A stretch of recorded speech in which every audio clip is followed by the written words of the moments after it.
Le débat est utile, il est même inspirant. Il m'inspire ce texte court de Chamfort.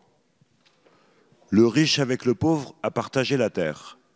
Et vous voyez comment l'un eut tout, l'autre rien. Mais depuis ce traité qui réglait tout si bien, les pauvres ont parfois recommencé la guerre.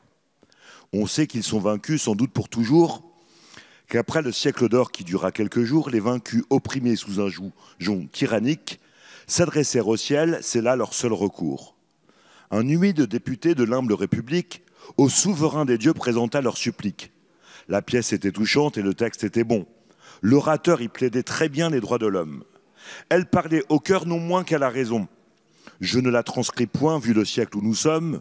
Jupiter, l'ayant lu, en parut fort frappé. « Mes amis, leur dit-il, je me suis trompé. C'est le destin des rois. Ils n'en conviennent guère. J'avais cru qu'à jamais les hommes seraient frères. Tout bon père se flatte et pense que ses fils, du même sang, seront toujours amis. J'ai bâti sur ce plan, j'aperçois ma méprise. Je m'en suis repenti souvent, quoi qu'on en dise. Mais soumis à des lois que je ne peux changer, je n'ai plus qu'un moyen propre pour vous soulager. Je hais vos oppresseurs, les riches sont des barbares. Ils paraîtront souvent l'objet de mon courroux. Mécontents, ennuyés, prodigues, vains, bizarres, ce sont des vrais tourments.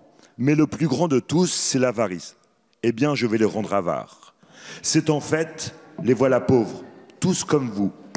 Ainsi fit Jupiter. Les dieux ont leur système, mais soit dit sans fronder leur volonté suprême. Je voudrais que le ciel, moins prompt à vous venger, sût un peu mieux punir et sût mieux corriger. Je trouve que ça résume bien nos débats depuis 5 jours. Je livre ce texte à votre sagacité.